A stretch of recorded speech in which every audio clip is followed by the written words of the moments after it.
الصلاۃ والسلام علیک یا نبی اللہ وعلی آلک و اصحابک یا نور اللہ.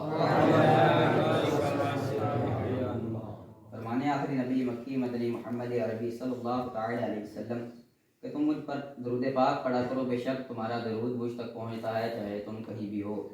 صلو علی الحبیب. بیان کا موضوع ریاکاری کی اتباع کرنا. ریاکاری کی تعریف. ریا کے لفظی معنی دکھاوے کے ہیں. شیخ طریقت امیر اہل سنت بانی دعوت اسلامی حضرت علامہ مولانا ابو بلال محمد ریاض ستار پادری رضوی ضیائی دامت برکاتہم العالیہ اپنی مایہ ناز تصنیف نیکی کی دعوت صفحہ نمبر 22 میں ریاکاری کی تعریف کچھ یوں کرتے ہیں کہ اللہ کی رضا کے علاوہ کسی اور ارادے سے عبادت کرنا.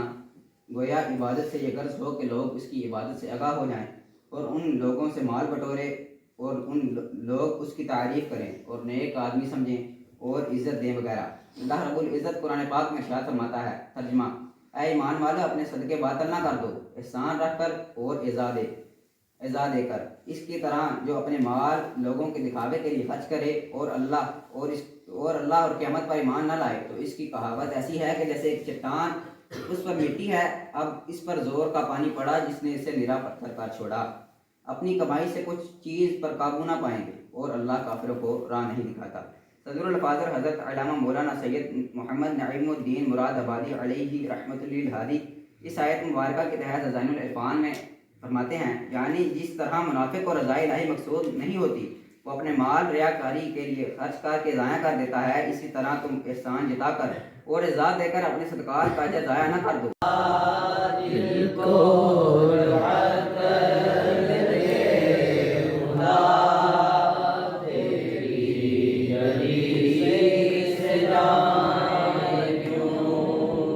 رخصت کا فلا کشور وس سے ہمیں اٹھائے کیوں.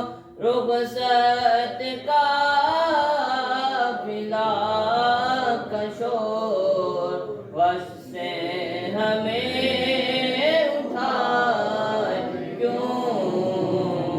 سوتے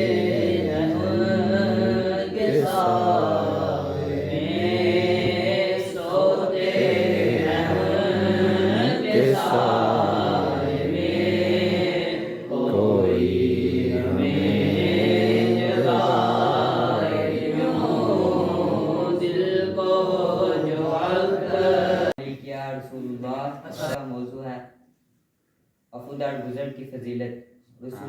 رسول اللہ صلی اللہ علیہ وسلم کی مبارک زندگی میں عفو درگزر، رحم و کرم، محبت و شفقت اور پیار ہی پیار نظر آتا ہے. آپ نے اپنی پوری زندگی میں کبھی کسی سے ذاتی انتقام نہیں لیا، کسی پر ہاتھ نہیں اٹھایا اور کسی کو برا بھلا نہیں کہا. ام المؤمنین حضرت عائشہ صدیقہ رضی اللہ تعالیٰ عنہا 9 برس تک آپ صلی اللہ علیہ وسلم کی صحبت با رحمت میں رہیں. وہ ارشاد فرماتی ہیں، رسول اللہ صلی اللہ علیہ وسلم کی عادت شریف کسی کو برا بھلا کہنے کی نہیں تھی. آپ برائی کے بدلے میں کسی کے ساتھ برائی نہیں کرتے بلکہ اسے معاف فرما دیتے تھے. آپ کی زبان مبارک سے کبھی بھی کوئی غلط الفاظ نہیں نکلے. آپ گناہوں کی باتوں سے ہمیشہ کوسوں دور رہے. آپ اپنی ذات کے لیے کسی سے انتقام نہیں لیا. غلام، لونڈی، عورت یا بچہ یا خادم، یہاں تک کہ کسی جانور کو بھی کبھی نہیں مارا. لیکن اگر کوئی حدود اللہ کی بے حرمتی کرتا تو نبی کریم صلی اللہ علیہ وسلم اسے برداشت نہیں کرتے. بسم اللہ الرحمن الرحیم. فرمان مصطفیٰ صلی اللہ تعالی علیہ وآلہ وسلم ہے کہ جس کے پاس میرا ذکر ہوا اور اس نے مجھ پر درود پاک نہ پڑھا تو وہ لوگوں میں کنجوس ترین شخص ہے. صلو علی الحبیب.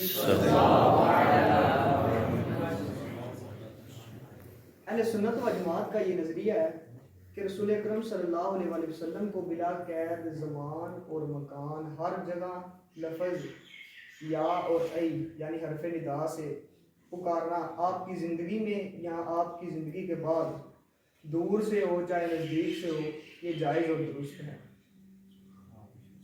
یا رسول اللہ کہنا یا حبیب اللہ کہنا، یہ سب جائز اور مستحب ہے۔ حضور اکرم صلی اللہ علیہ وسلم کو ندا کرنا قرآن کریم اور فعل صحابہ سے بھی ثابت ہے۔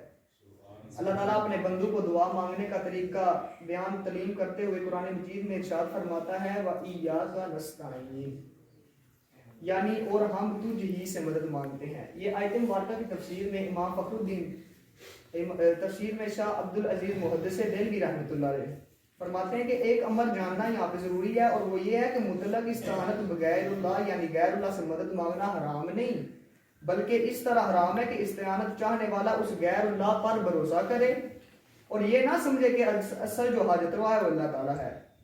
ہاں یہ سب غیر اللہ سبب ظاہری ہیں، اگر ایسا اعتقاد کرے کہ یہ سب غیر اللہ سبب ظاہری ہیں تو استعانت بغیر اللہ جائز اور مستحب ہے۔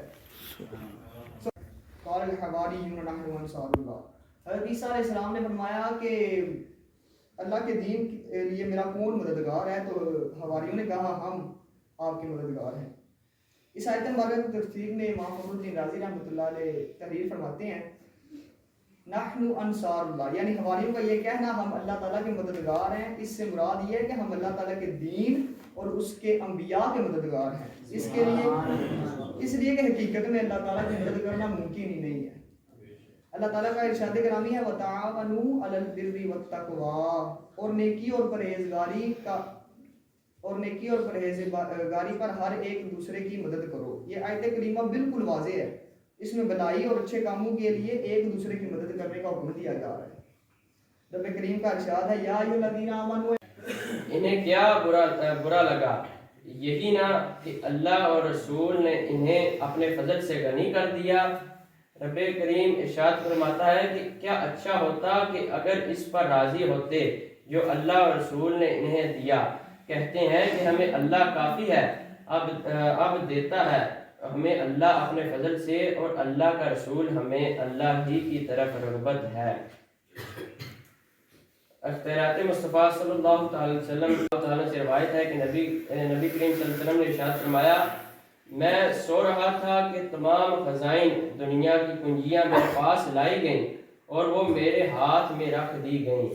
اس کا ظاہری مطلب تو یہ ہے کہ فارس و روم کے بادشاہوں کے خزانے صحابہ کرام رضی اللہ تعالیٰ عنہ کے ہاتھ آئے، اور اس کا باطنی مطلب یہ ہے کہ اس سے تمام جہان کے ہر جنس کے خزانے مراد ہیں، اور اس طرح سب کا رزق حضور اکرم صلی اللہ تعالیٰ علیہ وسلم کے سپرد کر دیا گیا، اور ظاہر و باطن کی تربیت و قوت نبی کریم صلی اللہ تعالیٰ علیہ وسلم کو عطا کی گئی۔ غیب کی کنجیاں اللہ تعالیٰ کے دستے قدرت میں ہے، جسے چاہے غیب پر اطلاع دے اور جسے چاہے اطلاع نہ دے۔ اسی طرح رزق کے خزانوں کی کنجیاں اور رزق کی تقسیم سرور کونین صلی اللہ تعالیٰ علیہ وسلم کی دسترس میں کر دی گئی۔ آپ صلی اللہ تعالیٰ علیہ وسلم کا ارشاد ہے میں تقسیم کرتا ہوں اور اللہ تعالیٰ کی عطا فرماتا ہے۔ وعلى آلك وأصحابك يا حبيب الله، الصلاة والسلام عليك يا نبي الله، وعلى آلك وأصحابك يا نور الله۔ ہمارے مصطفیٰ صلی اللہ تعالیٰ علیہ وسلم ہے تمہارا مجھ پر درود پاک پڑھنا پلسرات پر نور ہے۔ حضور سرور کونین صلی اللہ تعالیٰ علیہ وسلم کے مالک دو جہان ہونے کا نہ یہ مطلب ہے کہ رب تعالیٰ کسی چیز کا مالک نہ رہا، اور نہ یہ مطلب ہے کہ حضور اکرم صلی اللہ تعالیٰ علیہ وسلم رب تعالیٰ کی مثل مالک ہے، جس سے لازم